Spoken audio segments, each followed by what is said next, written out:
E eu gostaria que você pudesse abrir a sua Bíblia comigo, lá em 1 Tessalonicenses, capítulo 2, versículo 17 ao versículo de número 20. 1 Tessalonicenses, capítulo 2, do versículo 17 ao versículo de número 20. Confie a Deus os planos que você tem feito, meu irmão. Confie ao Senhor. Deixe que o Senhor exerça a vontade dEle em sua vida. 1 Tessalonicenses, capítulo 2, do 17 ao versículo de número 18. Diz assim a palavra do Senhor, irmãos. Ora, nós, irmãos, orfanados por breve tempo de vossa presença, não porém do coração, com tanto mais empenho diligenciamos com grande desejo e ver-vos pessoalmente. Por isso, quisemos ir até vós, pelo menos eu, Paulo, não somente uma vez, mas duas. Contudo, Satanás nos barrou o caminho. Pois quem é a nossa esperança, ou alegria, ou coroa que exultamos na presença de nosso Senhor Jesus em sua vinda? Não sois vós? Sim, vós sois realmente a nossa glória e a nossa alegria. Que o Senhor aplique a sua palavra em nossos corações. A igreja pode se assentar. Irmãos, Deus nos deu essa capacidade maravilhosa de sonhar, de planejar, de projetar. Contudo, irmãos, devemos nos lembrar que sonhos e planos são frutos da nossa imaginação. Já diria lá o sábio Salomão, em Provérbios, capítulo 16, versículo 1, ao homem cabe fazer planos, mas a resposta certa dos lábios vem do Senhor. Nós planejamos, nós almejamos, desejamos, mas, irmãos, só Deus é quem pode garantir a concretude dos nossos planos. Deus é quem sabe o que realmente acontecerá amanhã. E Ele sabe porque nosso Deus é Deus onisciente. Uma das virtudes do nosso Senhor é conhecer todas as coisas, inclusive o futuro, aquilo que vai acontecer amanhã, aquilo que vai acontecer lá no seu trabalho, na sua casa, dentro da sua família. Deus sabe o que vai acontecer. Logo, quando nós esperamos em Deus, que o Senhor demonstre o conhecimento do futuro, Ele pode nos afirmar com certeza o que irá acontecer amanhã. Mas nos cabe apenas fazer planos. O nosso Deus é o único capaz de afirmar com segurança os fatos que ainda não aconteceram. E o que é que os homens podem fazer? Os homens podem apresentar estatísticas, probabilidades de que algo pode acontecer amanhã, mas homem algum tem a capacidade de nos dizer com toda segurança o que irá acontecer amanhã. E nós convivemos então com essa ilusão de que temos o amanhã em nossas mãos e que somos capazes de controlar o que irá acontecer amanhã. E quando pensamos assim, nos esquecemos, irmãos, que o amanhã pertence ao Senhor, que ao homem cabe fazer planos, mas a resposta certa dos lábios vem do Senhor. Portanto, irmãos, devemos confiar a Deus os nossos planos, aquilo que temos planejado, aquilo que temos conversado em família, aquilo que temos conversado lá no nosso trabalho, na nossa empresa. Precisamos, irmãos, confiar aos cuidados do nosso Senhor. E o apóstolo Paulo, nesse texto que nós acabamos de ler, irá nos mostrar essa sabedoria. Aqui ele exemplifica para nós essa sabedoria, pois ele entendeu em todo momento que o Senhor é soberano sobre os seus planos, soberano sobre os seus projetos, sobre aquilo que o seu coração almeja realizar. O exemplo de Paulo nos revela algumas razões que eu gostaria de apresentar a vocês nessa noite, porque razões estas que nos levam a confiar os nossos planos e projetos ao nosso Senhor. Primeiramente, nós vemos aqui nessa passagem, aprendemos com o exemplo do apóstolo Paulo, que devemos confiar nossos planos a Deus, porque é dessa forma que reconhecemos o seu governo sobre os nossos esforços. Em outras palavras, devemos confiar os nossos planos ao Senhor, porque é dessa forma que podemos mostrar ao mundo e testemunhar ao mundo que temos um Deus soberano, que está nos guiando e que está guardando as nossas forças, guardando as nossas vidas naquilo que a gente faz. Paulo desejava rever os irmãos da igreja lá de Tessalônica. Essa foi uma igreja onde Paulo encontrou muitas dificuldades. Paulo entrou nessa igreja, nessa região, para evangelizar e pregar a palavra do Senhor, depois de ter saído lá da cidade de Filipos. Paulo sofreu muito, foi tido inclusive como morto ao sair daquela cidade, e ele então adentra a cidade de Tessalônica, que ficava localizada ali na Ásia Menor, uma região hoje próxima ali à Europa, né? E Paulo então entra em Tessalônica e vai, diz o texto sagrado, a uma sinagoga conversar com os judeus. E quando Paulo começa então a expor o evangelho, aqueles judeus se revoltam e então começam a levantar muitas dificuldades sobre a vida de Paulo, inclusive sobre alguns que já estavam ouvindo o evangelho e pregando o evangelho, de maneira que aqueles judeus não puderam calar a palavra do Senhor. Eles poderiam até afastar fisicamente Paulo, mas não afastariam o evangelho. De maneira que quando Paulo pregou, muitos se converteram, e aquela cidade era uma cidade onde tinham muitos filhos espirituais do apóstolo Paulo. Então Paulo, aqui escrevendo aos Tessalonicenses, na sua primeira epístola, manifesta um desejo de rever aqueles irmãos. Ele diz assim no versículo 17, acompanhe na sua Bíblia: ora nós, irmãos, orfanados, essa palavra orfanados aí quer dizer separados, por breve tempo de vossa presença, não porém do coração, com tanto mais empenho. Veja que Paulo aqui, ele deixa claro que estava se esforçando e desejando visitar aqueles irmãos, mas empenho diligenciamos com grande desejo e ver-vos pessoalmente. Paulo deixa claro para aquela igreja que o seu coração aspirava, desejava encontrá-los novamente. Este era o plano de Paulo, ir até aquela localidade novamente, rever aqueles irmãos, compartilhar da fé com aqueles irmãos. O apóstolo Paulo diz o texto no versículo de número 18, que ele, irmãos, tentou por 2 vezes. Veja que Paulo não diz que tentou de forma ocasional, mas ele faz questão em dizer que por 2 vezes planejou, por 2 vezes projetou estar ali naquela igreja com aqueles irmãos para poder compartilhar da fé. Mas diz o texto também, irmãos, que não era essa a vontade do Senhor. Não era a vontade do Senhor que Paulo chegasse àquela região, que Paulo chegasse àquela igreja, que Paulo pudesse chegar ali e compartilhar do evangelho, porque Deus é soberano sobre os planos, sobre os nossos planos e projetos, porque nós fazemos planos, mas a resposta vem do Senhor. Paulo queria ir àquela igreja, mas era Deus, irmãos, quem estava no controle do ministério dele, como está no controle da sua vida. Irmãos, confiar a Deus os nossos planos nos livra de frustrações, pois Ele é Senhor e sabe o melhor para as nossas vidas. O texto não diz, mas eu acredito que o apóstolo Paulo sabia muito bem que as barreiras que estavam sendo levantadas, impedindo que ele chegasse ali até a Tessalônica, irmãos, estavam dentro dos projetos de Deus, dentro daquilo que Deus queria para a vida dele. E quando nós então entendemos que Deus muitas vezes impede que alguns planos sejam realizados, nós não temos como nos frustrar, sabe por quê? Porque os planos de Deus são melhor do que os nossos planos. Porque quando Deus levanta barreira, quando Deus não permite que alguns projetos se realizem, é porque Deus está fazendo o melhor, mesmo que nos cause tristeza, mesmo que algumas alegrias no nosso coração não sejam satisfeitas, porque Deus é soberano sobre as nossas vidas. Irmãos, seja qual for o resultado dos nossos esforços, quando nós estamos debaixo da vontade de Deus, o resultado sempre nos leva a descansar e a saber de que Deus está no controle. Quantas vezes nós não estamos planejando, né? Planejando fazer uma viagem, planejando trocar o carro, planejando cursar, fazer um novo curso, e aquilo não se realiza.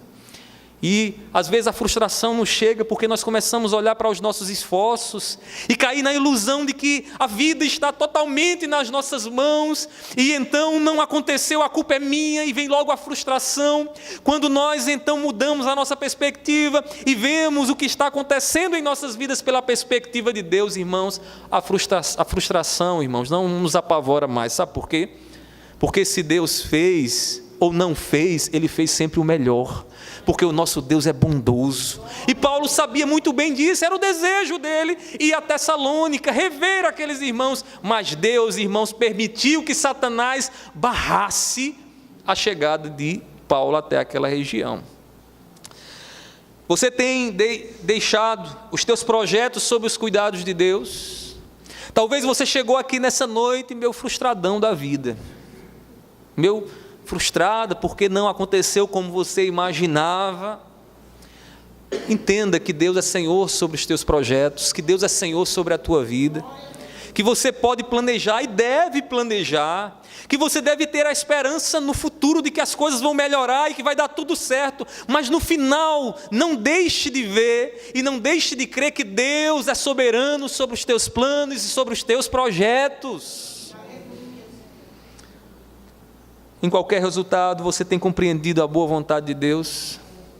A gente cantou um hino aqui, uma música, né, que diz: se Ele fizer, Ele é Deus, se Ele não fizer, Ele é Deus. Às vezes na nossa incredulidade a gente diz, se Deus fizer, Ele é Deus, mas se Ele não fizer, não sei, o diabo foi mais forte, o diabo venceu e caímos nessa heresia, né?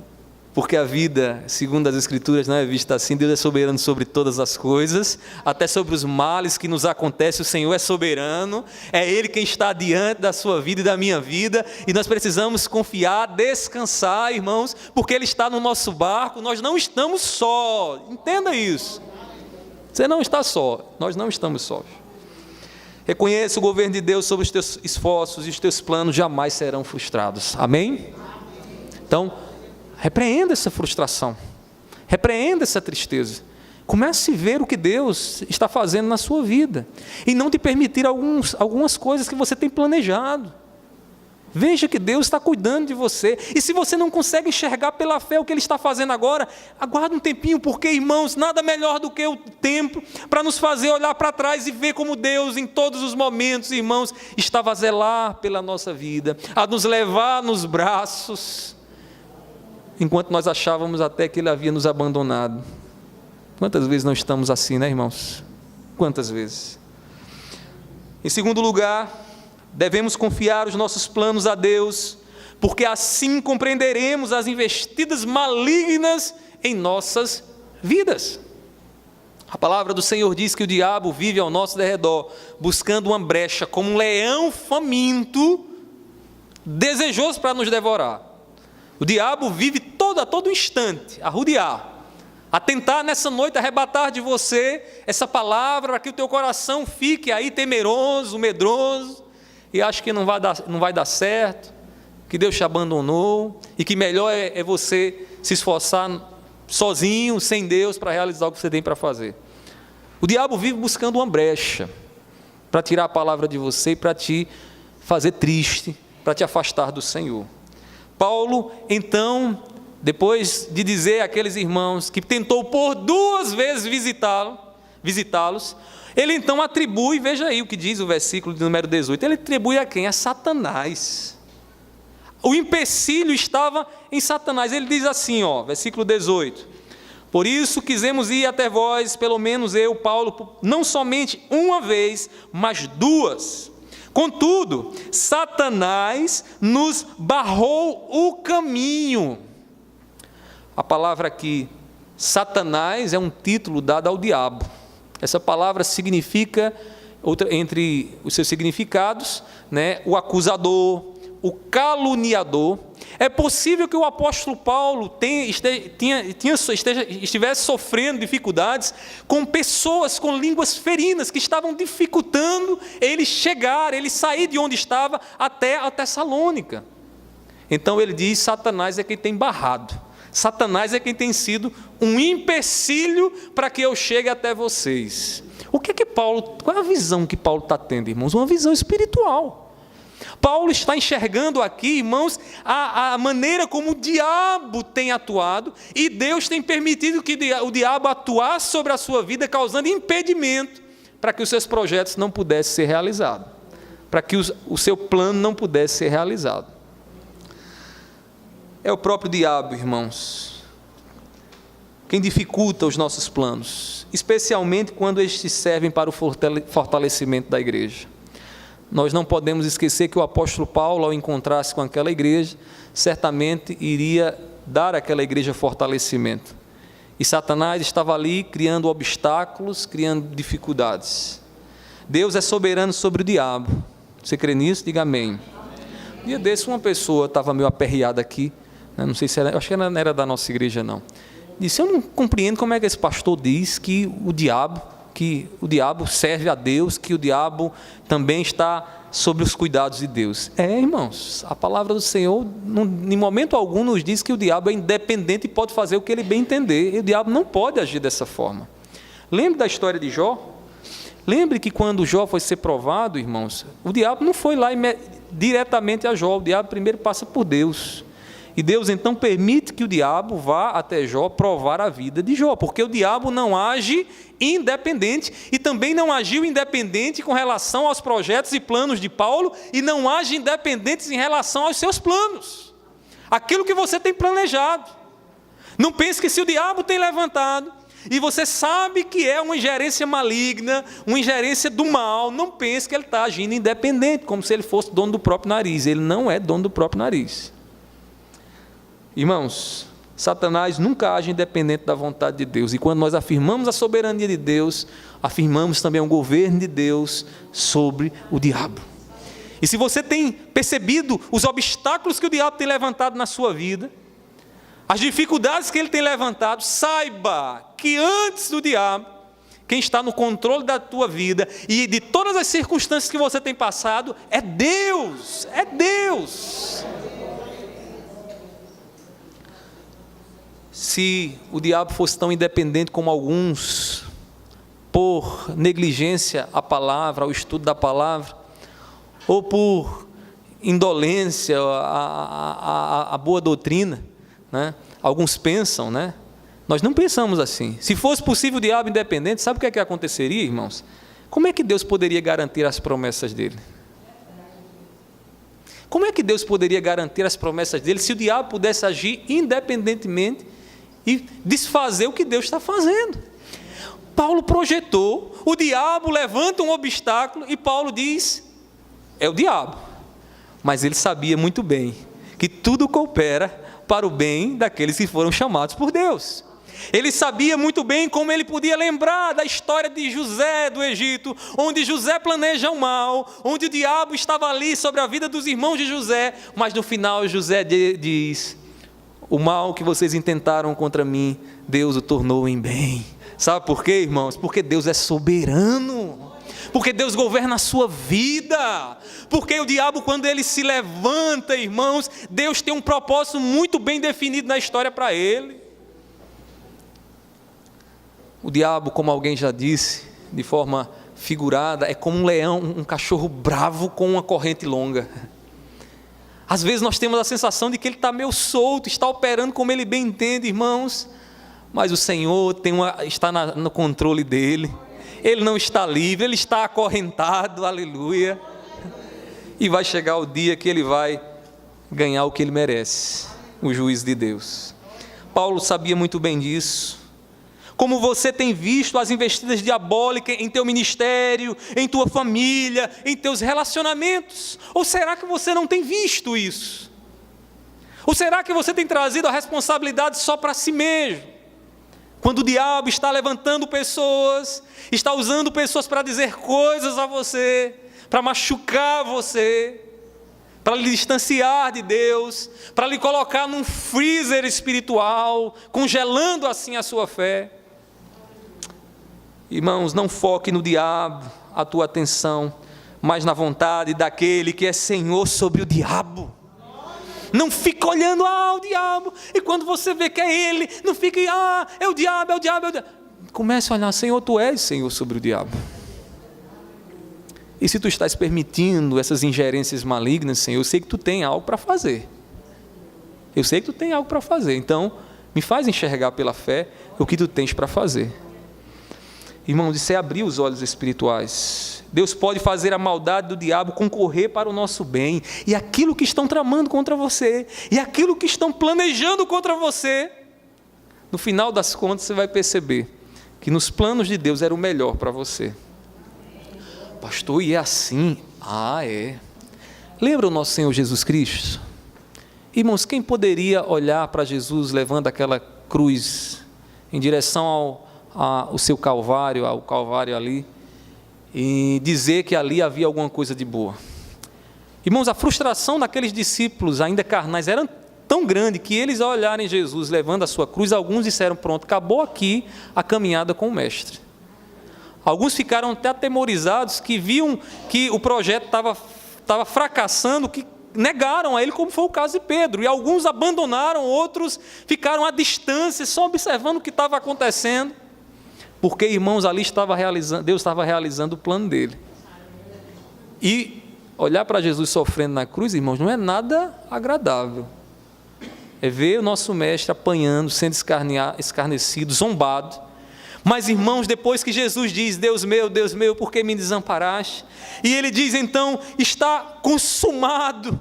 Irmãos, daquele momento em diante, ele toma sobre si o nosso castigo, ele leva sobre si a condenação que era minha e sua, e pelos olhos da fé, então, nós não vemos apenas um homem sofredor, ali esquartejado, crucificado, nós vemos então ali a bênção de Deus, a graça de Deus sobre a nossa vida, irmãos, porque Deus é soberano sobre toda e qualquer circunstância, mesmo que elas nos pareçam ruins e dolorosas, mas Ele é Senhor, e no final, irmãos, Ele vai nos mostrar que foi o melhor para a nossa vida.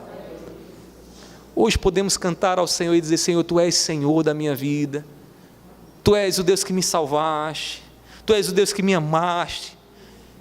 Sabe por quê, irmãos? Porque Ele passou pela cruz, porque Ele nos mostrou o fim daquilo que Ele fez na cruz do Calvário em nosso favor. Irmãos, Deus pode fazer com que as tramas diabólicas contra você lá no seu trabalho, lá com aquelas pessoas que você tem orado tanto, te pedido, Senhor, me ensina a amar essas pessoas. E você talvez não esteja nem se dando conta de que essa oração que você tem feito já é um trabalhar de Deus na sua vida, sabe por quê? Porque se você está pedindo para amar a essas pessoas, você está pedindo para ser mais cristã, para ser mais de Cristo e menos de você, para ser mais parecido com o nosso Senhor Jesus Cristo. Isso é uma benção do Senhor.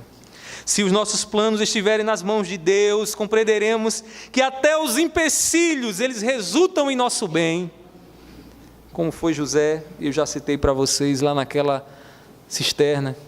O que é que ele poderia ver ali, irmãos? Que bênção haveria ali? Deus usa a maldade dos irmãos de José, sabe para quê, irmãos? Para dar livramento a Israel. Que coisa tremenda! José é tirado dali daquela cisterna, é vendido como escravo ao Egito, vai no Egito, Deus dá a ele a condição dele ser o administrador numa época de fome, então ele traz o seu povo e bota o seu povo no centro de uma nação, da nação mais poderosa da época, mas para que isso acontecesse foi necessário todo o sofrimento que ele passou ali, irmãos. E por que isso? Porque até a maldade daqueles que se levantam contra nós, Deus faz com que elas concorram para o nosso bem.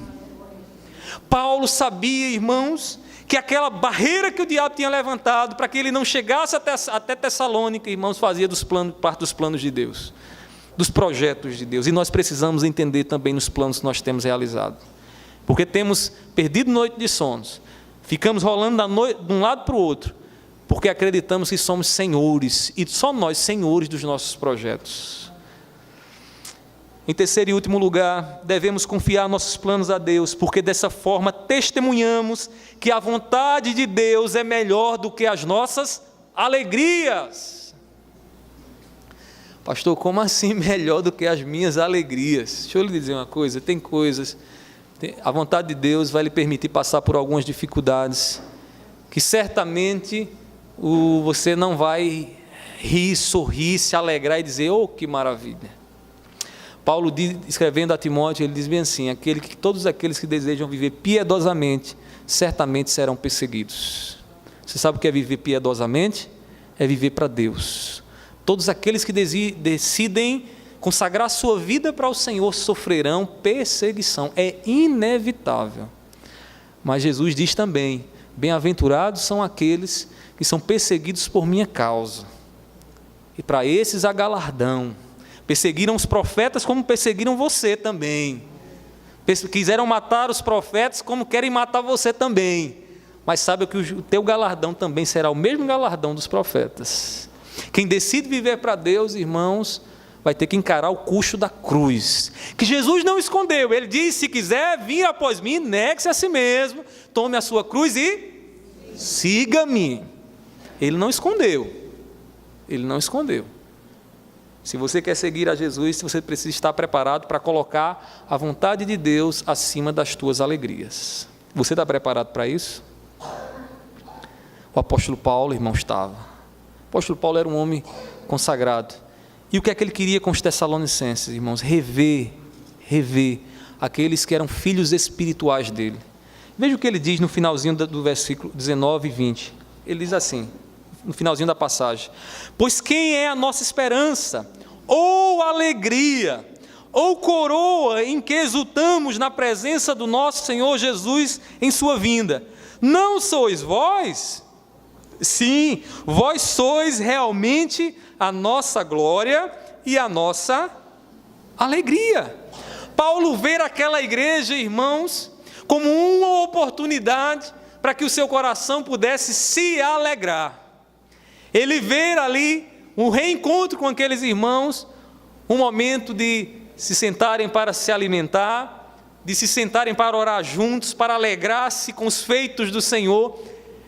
Seria uma grande alegria para ele, mas, irmãos, Satanás barrou a ida do apóstolo Paulo até aquele lugar.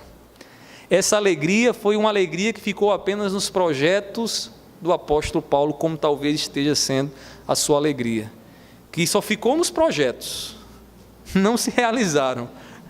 Sabe aquele plano perfeito, infalível, mas que falhou?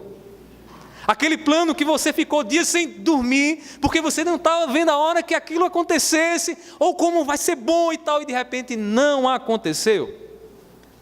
Ou seja, sua alegria foi aparentemente frustrada. Paulo, irmãos, queria reencontrar aqueles irmãos, porque o encontro seria um encontro de grande deleite, um momento de grande deleite. Mas Satanás barrou. E não foi só Satanás, Deus não permitiu que aquele plano fosse realizado. Sabe por quê, irmãos? Porque é melhor estar na vontade de Deus do que estar gozando na alegria distante do Senhor. Irmãos, a alegria dos servos de Deus deve estar em fazer a vontade do Pai. E fazer a vontade do Pai muitas vezes vai ser custoso, como nós já falamos aqui. Precisamos dizer, como disse o salmista lá no Salmo 40, no versículo de número 8, diz assim: agrada-me fazer a tua vontade, ó Deus meu. Você pode dizer isso? Agrada-me fazer a tua vontade, ó Deus meu. E fazer a vontade do Senhor significa negar a sua vontade, sabia disso? Significa colocar numa cruz a tua vontade e dizer: Senhor, já não vivo eu, mas que o Senhor viva em mim. Que não seja a minha vontade a prevalecer, mas que seja a tua vontade. Irmão, cuidado para que os teus projetos não sejam maior do que a vontade de Deus. Cuidado para que os teus projetos não sejam melhor do que a satisfação de estar no centro da vontade do Senhor. Qualquer plano bem-sucedido sem Deus é uma grande maldição. Do que adianta estar tudo resolvido, a família bem, a conta no banco boa, mas no final de tudo perder a minha alma? De que adianta?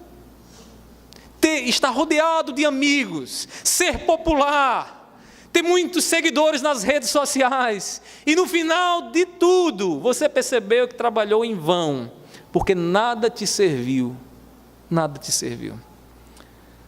Irmãos, para que o nosso trabalho seja um trabalho útil, um trabalho que nos recompense, é necessário que nós coloquemos a vontade do Senhor acima das nossas alegrias. Então, entendemos isso, nós sabemos que quando Deus frustra os nossos planos, nós sabemos, Senhor, é a Tua vontade.